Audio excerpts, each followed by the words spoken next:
Que faire pour choisir le meilleur des meilleurs après une entrevue structurée? Voilà notre sujet pour ce soir. Je vous invite à suivre cette vidéo du commencement jusqu'à la fin. Parce qu'à la fin, vous saurez à quoi vous devriez vous attendre après une entrevue structurée. Quelles sont les autres actions qui vont être prises après une entrevue structurée ou du moins après avoir choisi le meilleur candidat? Comment répondre à l'attribution provisoire du poste et l'importance de l'acceptation du poste. Vous voyez, mes amours, c'est pour cela que vous devriez suivre cette vidéo du commencement jusqu'à la fin. Et si après avoir vu l'ensemble de ces contenus, j'ai encore du temps, je vais choisir d'honorer une personne qui a toujours suivi l'ensemble de mes vidéos depuis le numéro 1 jusqu'à notre 15e numéro. Parce qu'aujourd'hui, nous sommes au 15e numéro. Voilà. Et comme d'habitude, je me donne pour devoir de faire une récapitulation de la dernière vidéo parce que je veux pas que personne soit pris au dépourvu et puis je veux aussi que mes nouveaux abonnés puissent être dans le bain. C'est pour cela que je me fais toujours le devoir de faire une récapitulation de la dernière vidéo. Dans ma dernière vidéo, nous avons vu les 3 étapes de la conception d'une entrevue structurée. Nous avons vu également les 3 types de questions posées en entrevue structurée. Donc, si vous voulez maîtriser ces choses, vous n'avez qu'à consulter la vidéo numéro 14. Nous avons vu aussi la stratégie pour maîtriser ces 3 types de questions. OK? Nous avons vu également comment approfondir ces différents types de questions. Et finalement, nous avons présenté les questions à ne pas poser et à ne pas répondre dans le cadre d'une entrevue de manière générale ou d'une entrevue structurée de manière spécifique. Voilà. Donc, je suis très contente ce soir et bien ce matin, dépendamment de l'heure que tu es en train de suivre cette vidéo. Donc, je vous assure que vous allez avoir de très bons contenus. Et c'est pour cela que je réclame toute votre attention. Parce que je ne veux pas que vous perdez rien du tout, même un mot de cette formation-là, parce que c'est très important. Cette formation s'adresse à l'ensemble des professionnels qui sont en train de changer de carrière ou bien de changer de poste ou bien de changer d'institution et aussi aux PME qui n'ont pas de structure de gestion des ressources humaines dans leur entreprise. Donc, c'est très important de suivre cette vidéo avec beaucoup d'attention. Comment choisir les meilleurs des meilleurs après une entrevue structurée? OK? Comment ça peut se faire? Après une entrevue structurée, il faut s'attendre à 3 actions possibles. La première action, c'est une entrevue de groupe. Pourquoi l'entrevue de groupe? C'est parce que si après l'entrevue structurée, l'ensemble des candidats retenus sont toujours au même niveau d'égalité, il faudrait faire une entrevue de groupe pour pouvoir les déparer.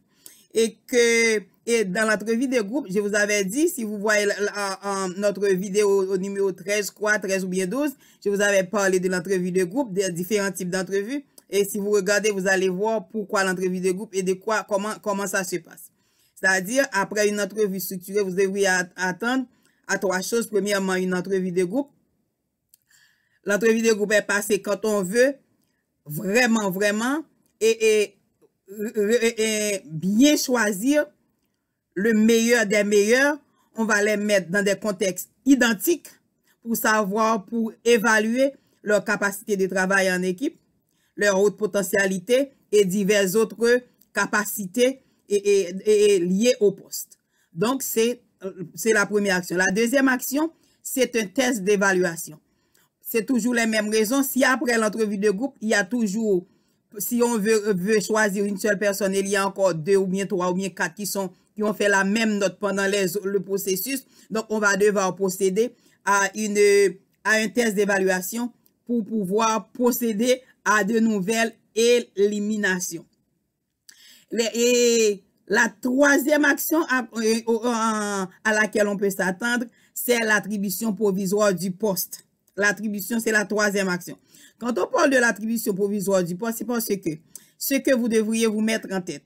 Par exemple, si vous êtes allé à une entrevue d'embauche et que on vous appelle pour vous dire que le poste, votre candidature a été retenue pour le poste, il faut vous mettre en tête que vous n'êtes pas la seule personne qui aurait intéressé l'entreprise ou bien l'institution, parce que on a toujours tendance, et c'est ce que nous faisons nous autres, les responsables des ressources humaines, les chefs d'entreprise, nous arrangeons pour avoir au moins 2 ou 3 postulants qui correspondent à la qualification du poste. Pourquoi? Parce que au cas où l'on aurait appelé le premier candidat, c'est-à-dire l'excellent des excellents, et qu'il ne serait pas disponible à répondre positivement à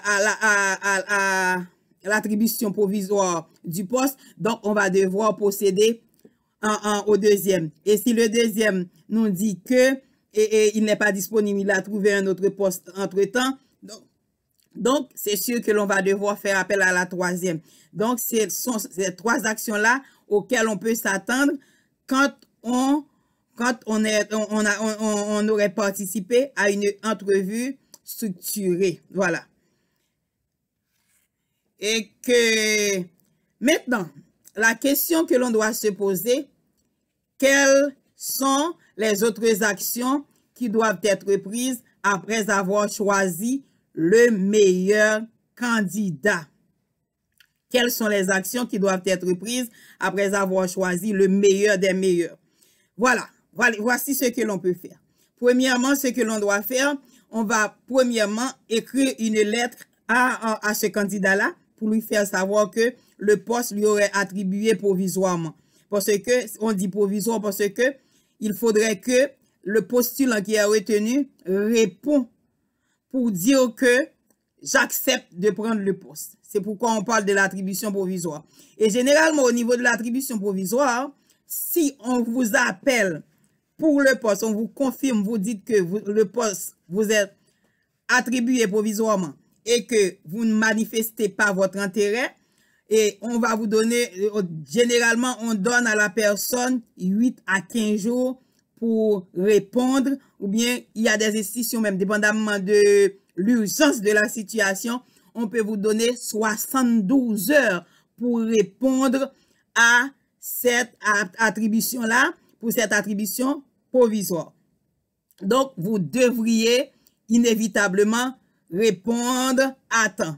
Si vous ne répondez pas à temps, ou bien si pour une raison ou une autre, ce qui est très important, ce que je vais ajouter pour vous, c'est que quand vous êtes en recherche d'emploi permanente, il faudrait que votre téléphone soit disponible. Il faudrait que vous consultez votre email, parce que pour ne pas rater un message ou bien une correspondance vous informant que le poste vous aurait attribué provisoirement pour que vous ayez le temps de répondre positivement à temps. Donc, la première action qui doit être faite, c'est l'envoi de la lettre au meilleur postulant, et puis deuxièmement, l'acceptation du poste.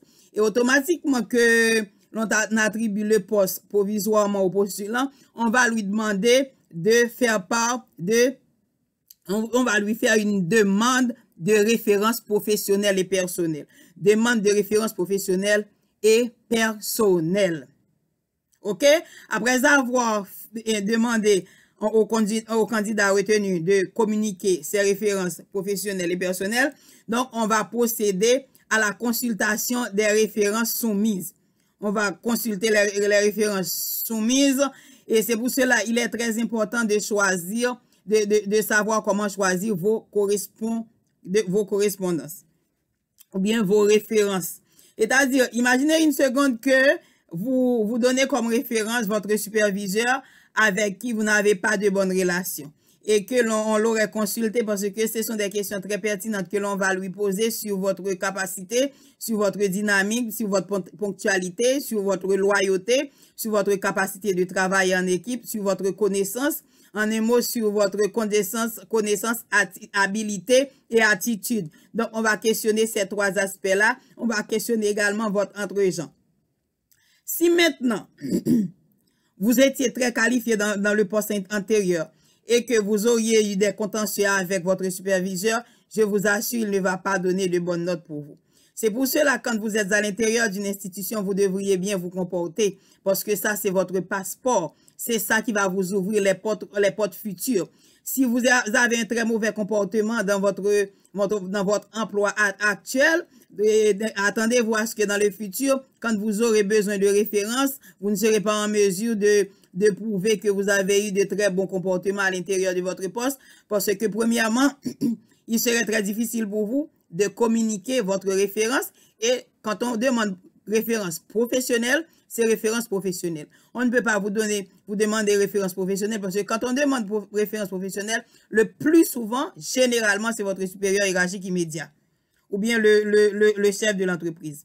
Donc, il faudrait vous rassurer et non seulement de maintenir de très bons rapports avec vos supérieurs hiérarchiques immédiats afin qu'ils puissent vous servir de référence si vous devriez pour une raison ou une autre changer d'emploi parce qu'il faudrait quand même, vous n'êtes pas figé, vous ne pouvez pas rester figé, vous avez le droit de changer de poste, mais il faudrait toujours vous préparer pour le futur. Et si vous, dans votre relation avec votre supérieur hiérarchique immédiat, vous sentez que le rapport n'était pas cordial, il faudrait vous assurer de ne pas lui donner comme référence, de trouver soit un ami proche, soit un autre chef à l'intérieur de l'entreprise pour donner comme référence. Mais vous n'allez pas vous amener comme vous livrer dans la force au lion, sachant que la personne n'avait pas eu de très bonnes relations avec vous, et que quand on vous demande une référence et vous osez donner cette personne-là comme votre référence, c'est déjà, vous allez déjà perdre le poste parce que même si vous avez le poste, vous aurez été attribué provisoirement, mais la réponse que va donner votre référence professionnelle va jouer beaucoup.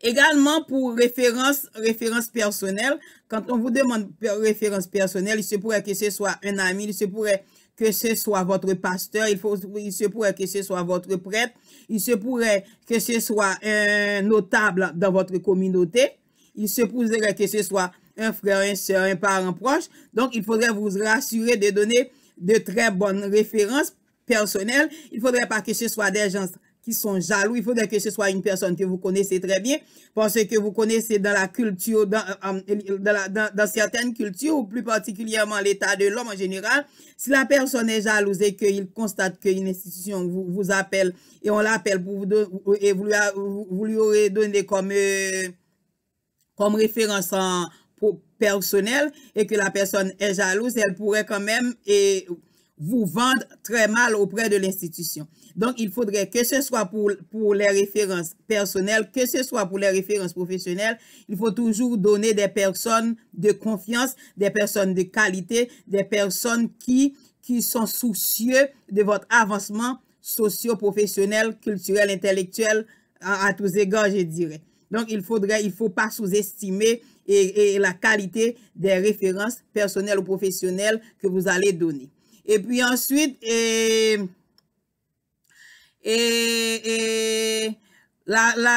automatiquement qu'on aurait fini de vérifier votre référence, on va vous envoyer une autre correspondance officielle. Parce que je vous avais dit que l'attribution était provisoire, il faudrait retenir ça. Quand je vous ai dit tantôt que après l'entrevue structurée, parmi l'une des actions qu'on devrait prendre, quand on vous aurait dit que le poste vous aurait été attribué provisoirement, vous devriez répondre, dire que oui, vous acceptez le poste et communiquer vos références.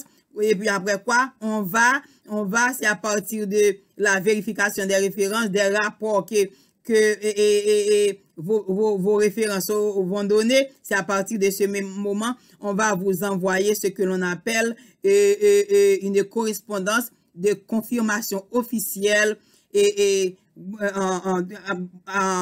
votre affectation à cette nouvelle fonction.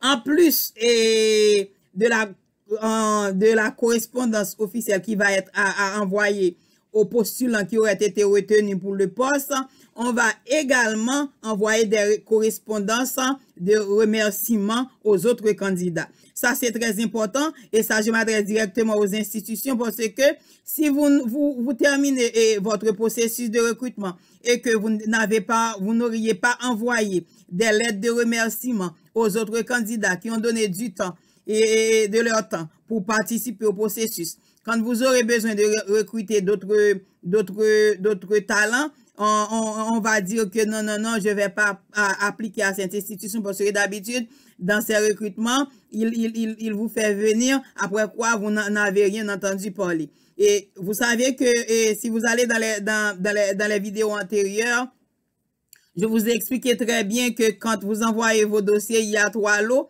Il y a les personnes excellentes, les personnes moyennes et les personnes passables qui sont jetées dans la poubelle. Mais la plupart du temps, les institutions qui se respectent conservent les autres postulants du groupe excellent ainsi que moyen. Et au moment où ils auraient besoin d'autres personnes, ils ne font que trier dans ce lot-là qui restait. Donc, c'est pour cela, et la plupart du temps, l'entreprise va vous écrire pour vous informer que je suis désolé que je ne vous ai pas retenu dans ce processus de recrutement, mais je vous assure que votre dossier avait été gardé de manière à ce que automatiquement que l'on aurait un poste qui aurait répondu à votre qualification. Donc, on va vous appeler. Et les institutions qui se respectent le font vraiment. Parce que ce que vous devriez savoir, quand vous postulez pour un poste dans une institution et que vous voyez que votre candidature n'aurait pas été retenue, c'est pas parce que vous n'êtes pas qualifié, c'est parce qu'il y a des gens qui sont plus qualifiés que vous. Donc, cela ne veut dire pas pour autant que vous n'êtes pas qualifié. Et certaines institutions respectent ça et ils comprennent ça. C'est pour cela, quand ils ont terminé le processus de recrutement et que le meilleur des meilleurs aurait été retenu, donc on se fait le devoir de communiquer aux autres postulants que le processus est terminé, votre dossier n'aurait pas été retenu et l'attention, pas parce qu'il n'est pas bon, mais parce qu'il y avait d'autres qui étaient beaucoup plus qualifiés que vous, mais le dossier est conservé. Et ça c'est très important, vous les PME, de tenir compte de ça parce que si vous ne le faites pas, vous allez vous mettre dans une très mauvaise position. Vous n'allez pas attirer le respect. On va penser que vous êtes en train de jouer avec les professionnels. Donc, c'est très, très important. Alors, la question que l'on doit se poser maintenant, que se passe-t-il après avoir retenu le candidat le plus qualifié? Donc, automatiquement qu'on aurait confirmé officiellement le candidat le candidat le plus qualifié et qu'une correspondance aurait été envoyée aux autres postulants qui ont participé dans la course, c'est la période probatoire qui va commencer. Ça, c'est très important. C'est la période probatoire qui va commencer. Et c'est surtout dans les cas des CDI. Quand on parle de CDI, c'est-à-dire si vous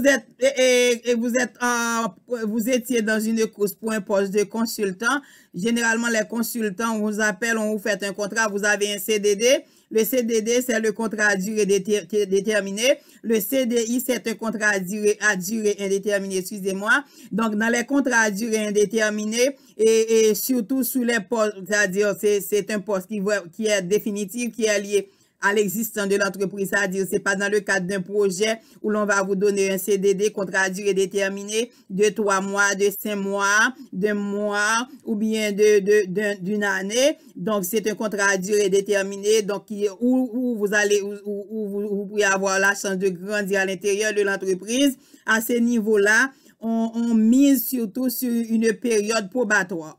Donc, c'est sûr que quand on vous appelle pour vous dire que vous êtes qualifié pour le poste, si c'est un CDI, contrat à durée indéterminée, donc vous devriez vous rassurer que vous allez être dans une période probatoire de 3 mois. OK? Donc c'est la première chose, c'est la préparation de la période probatoire.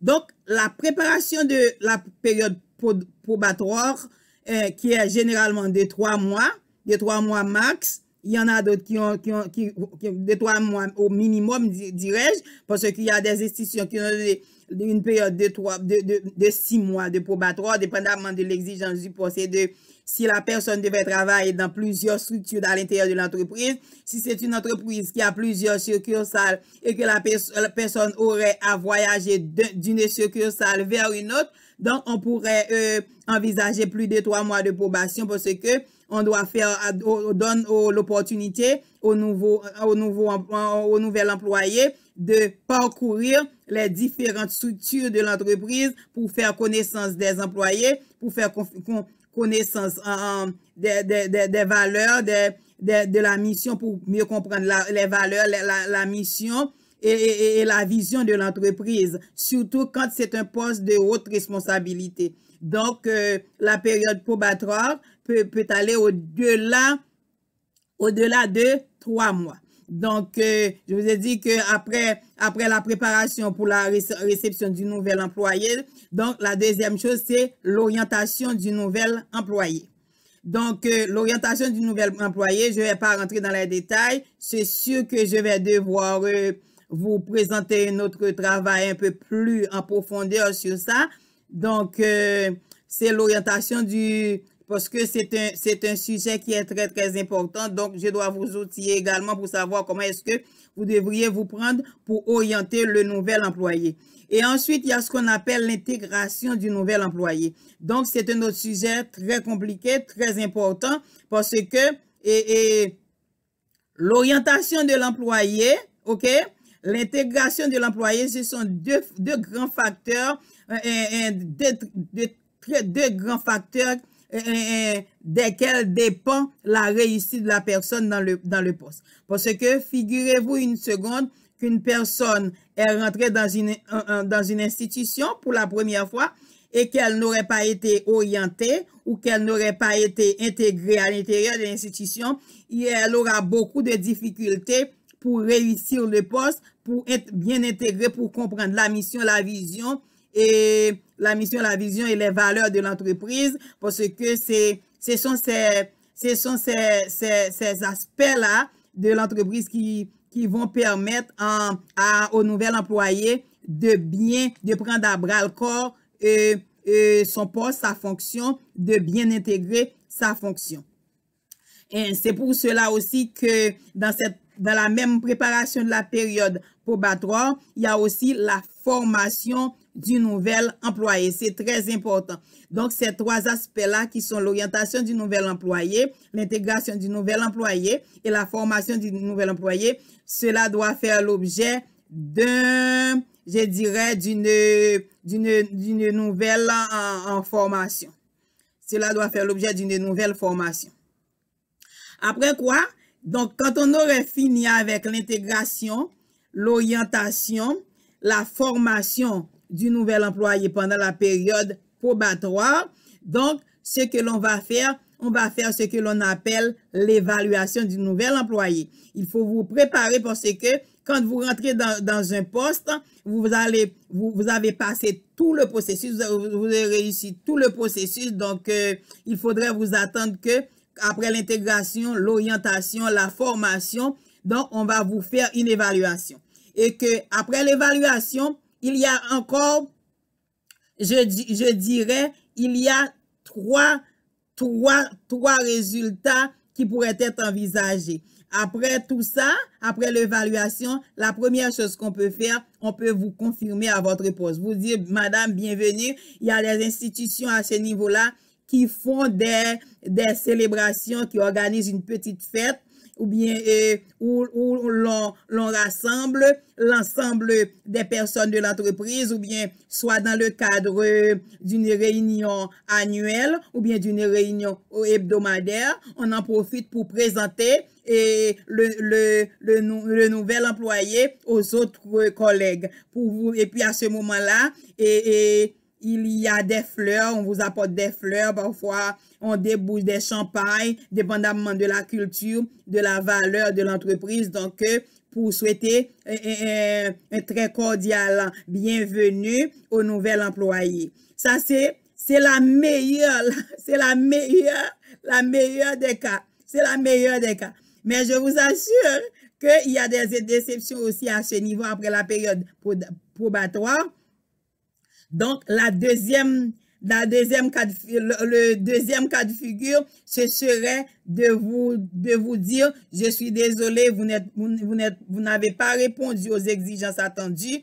Donc, on vous a orienté, on vous a intégré, on vous a formé, on vous a donné une formation pendant ces 3 derniers mois-là. Mais malheureusement, en dépit de tout, on a pu constater que ce que l'on attendait, donc la qualification auquel qu'on attendait, vous ne répondez pas à ces qualifications-là. Donc, vous n'êtes pas en mesure de remplir la fonction comme on l'aurait espéré. Donc, on est désolé. Donc, vous pouvez, je suis désolé. Donc, à ce moment-là, donc, on vous donne votre prestation légale.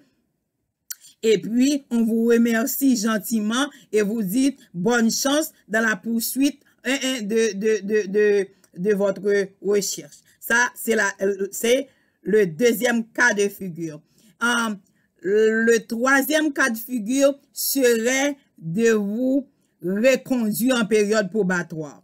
Donc, si l'on voit que à ce niveau-là, après ces 3 mois-là, ou bien aussi ces 6 mois qui auraient prévu pour la période probatoire, vous avez répondu aux exigences du poste, dépendamment du barème qu'on aurait fixé, à par exemple 60%, 70%, 80%, à ce moment-là, on pourrait vous reconduire en période probatoire. À ce moment-là, donc, on va reconstituer un autre plan, on va vous orienter à nouveau, l'intégration est déjà faite, donc l'intégration ne va pas être faite à nouveau, mais on va vous orienter à nouveau et dépendamment, il y a certaines institutions qui décident de vous changer de superviseur ou bien de vous changer d'accompagnateur, de mentor. On les appelle mentor ou bien coach. On pourrait décider de vous changer de mentor ou bien de coach. Et puis, à partir de ce moment-là, on vous donne une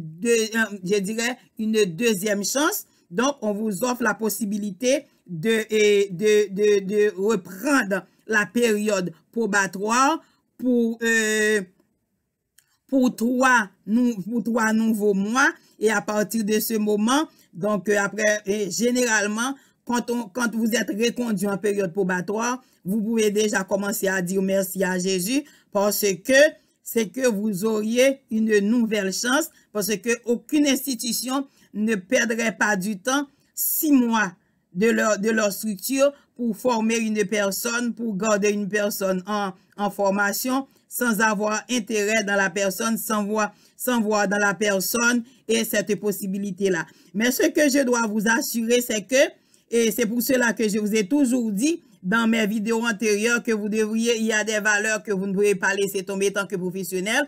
Vous devrez vous arranger d'être un star dans votre domaine, parce que si vous maîtrisez votre domaine, vous comprenez bien votre domaine, vous êtes en mesure de bien performer dans votre domaine, ce serait franchement une déception pour vous de voir que vous devriez être reconduit en période probatoire pour une deuxième fois. Je vous demande toujours d'être un star dans votre domaine. Je vous ai demandé aussi d'être de bonnes compétences. Donc, ça veut dire que d'avoir la compétence pertinente. Dès que je parle de compétences pertinentes, pour vous qui êtes nouvelles sur ma chaîne, c'est que la compétence pertinente, c'est que non seulement vous avez une très bonne formation dans votre domaine, mais aussi que vous avez beaucoup d'expérience dans votre domaine. Et je vous ai parlé aussi de la haute potentialité. Donc, la haute potentialité, c'est le fait que quand vous êtes dans votre domaine, non seulement vous avez la compétence pertinente, c'est-à-dire la formation et l'expérience, mais aussi vous êtes en mesure de croître à l'intérieur de l'entreprise. Je vous ai dit que la haute potentialité est indispensable pour réussir dans votre poste. Pourquoi? C'est parce que quand vous avez la haute potentialité, vous êtes parmi les dirigeants futurs, les leaders futurs de l'entreprise. Parce que l'entreprise va devoir piger dans ses employés qui sont au bas de l'échelle pour bien sûr construire son futur, construire l'avenir de l'entreprise. Donc, si vous êtes de haute potentialité, cela veut dire que vous êtes une personne sur qui l'on peut compter pour recevoir du développement professionnel. On va continuer à vous former pour occuper des postes dans l'échelle supérieure de l'institution, pour occuper des postes supérieurs, c'est-à-dire pour croître à l'échelle de haut en bas, c'est-à-dire de manière verticale, mais vers le haut. Donc, c'est très important. Haute potentialité, c'est capacité de recevoir de la formation, d'intégrer les changements, d'accepter l'innovation, de pouvoir d'être en mesure de représenter l'entreprise, ne serait-ce que dans une nouvelle région ou bien dans un nouveau pays. Donc, et pour ce faire, on va devoir vous acculturer, on va devoir vous former, et c'est ça qui va vous aider, à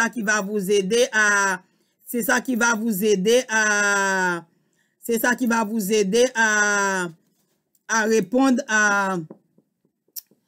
va vous aider à répondre à votre responsabilité, parce que pour réussir à devenir leader dans votre entreprise, pour que l'on puisse compter sur vous comme leader, vous devriez être, retenez ça, de star dans votre domaine, avoir la compétence pertinente et être de haute potentialité.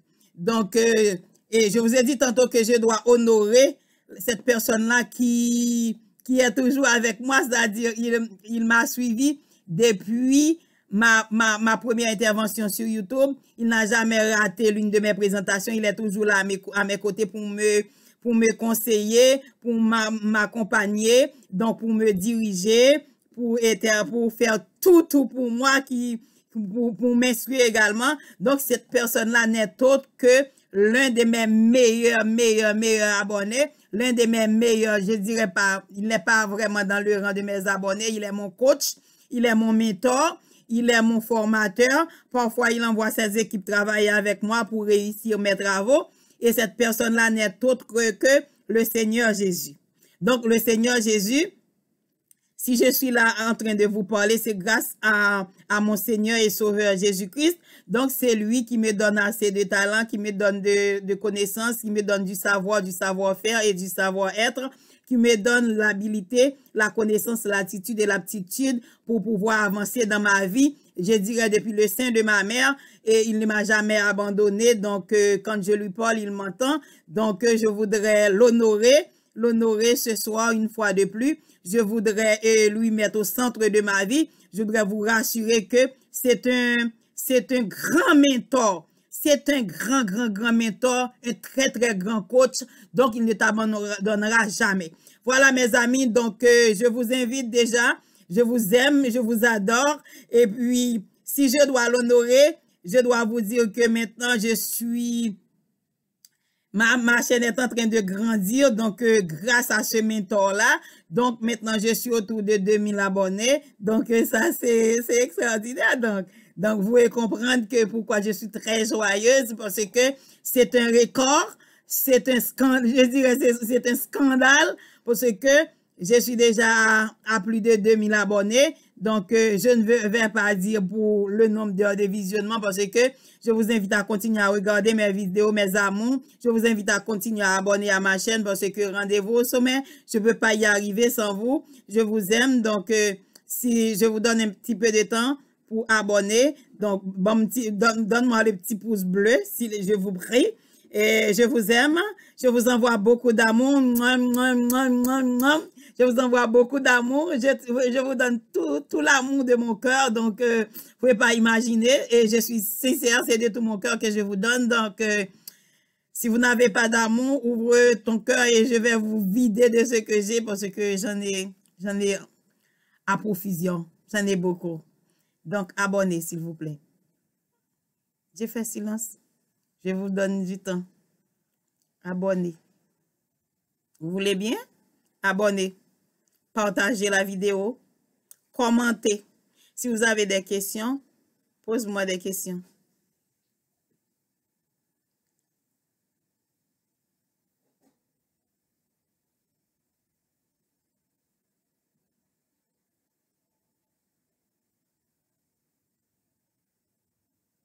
Merci.